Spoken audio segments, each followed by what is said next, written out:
If you want to lose fat and build muscle, you've probably heard about how important strength training is in order to help you get there. But how many times in the week should you work out? What training split should you do? What are the best exercises? There's so much information out there online that it can be incredibly easy to start overthinking what exactly to do in the gym. So in this video, I'm going to answer all the basic questions you might have around training so you can stop overthinking and start overtraining. That was a joke. Overtraining isn't good, but who actually overtrains? Let's start with workout frequency. When it comes to most people, 3 times a week is ideal. It's realistic and you can get a really good workout in just an hour, 3 times a week. This is going to be a lot easier for you to combine with your work, your family, kids, pets, or becoming an apex predator. If your focus is a bit more on building muscle and you want to work out a bit more, so 4 times a week, that's great. I would recommend you do an upper-lower split. But if you want to work out even more than that, 5 to 6 times a week, you don't need to do a push-pull leg split. Push-pull legs is trash.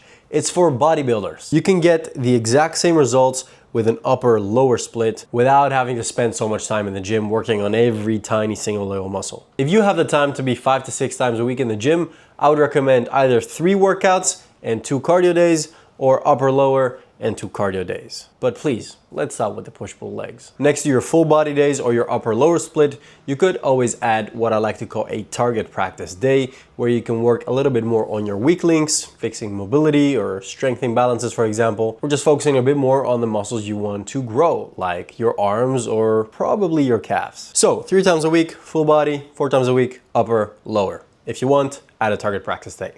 That's it. In the gym, we usually mimic 6 basic movements. We have the squat, the hip hinge, the vertical press, the horizontal press.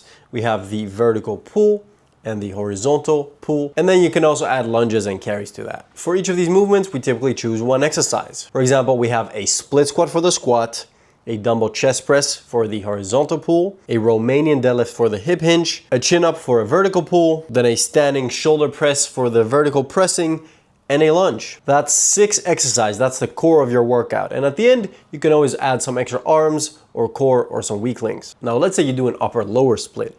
Your upper body could look like this. If you're a bit more advanced, you can do a chin up with a bench press, otherwise a lat pull down with a dumbbell bench press. Then a seated row with a military press, then some cable flies with some lateral raises, and finish off with some easy bar tricep extensions and some 45-degree bicep curls. Add some lying leg raises to that if you're feeling crazy and get some core work. If you work out 3 times a week, you can choose 2 full body workouts and alternate them. So you do day 1, day 2, day 1 on a Monday, Wednesday, Friday, for example. If you're doing upper lower, you can make either 1 or 2 upper days, 1 or 2 lower days, and you can do upper lower. For example, Monday, Tuesday, Thursday, Friday. Wednesday and Saturday could be your cardio days. You mostly want to use compound lifts, so movements where you use multiple joints and muscle groups. And when it comes to the first 2 exercises, for example, the squat and the chin up, that are the first exercises and also big movements, I usually like to do 4 sets because the first one is a bit more of a warm-up and then you can do 3 harder sets. Now the B block, you can also do 4 sets or 3,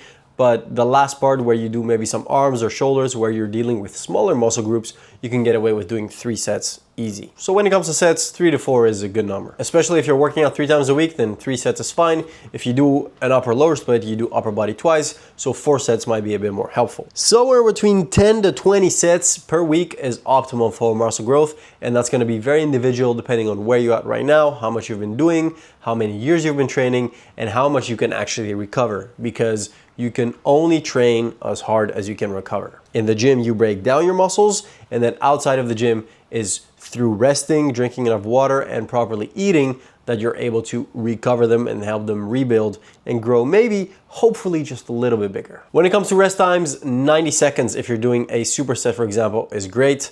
If you're doing a very big movement like a heavy barbell back squat, maybe stick to 2 minutes, a little bit longer. Otherwise, if you're doing smaller muscles like the arms, you can do 60 seconds in between. People like to overcomplicate it, like, oh, this rest time is optimal, or this, or you need to face 35 degrees southwest and eat a lemon while you do your tricep pushdowns to get 55% extra muscle protein synthesis, but let's just approach this with logic. There's no need to overthink. Honestly, if you work out like this, that's 90% of the work. For the rest, it's gonna come down to applying the principle of progressive overload. So every workout, you try to perform the exercises with better form, better control. Maybe you increase the weight, maybe you do an extra rep or an extra set, slowly increasing the load or the intensity week by week. As long as you're training hard in a progressive way and you stay consistent and you recover, you're gonna see results.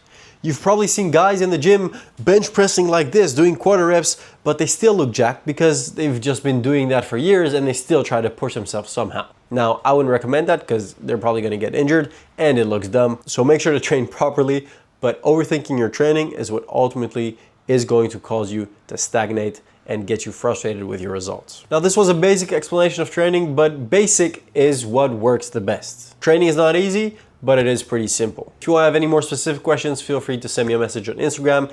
And obviously, next to training, diet is a very important factor. So if you're wondering what a full day of eating could look like to help you complement your training in order to eat more protein and less calories to help you build muscle and lose fat, you can watch this video right here where I go over a full day of eating.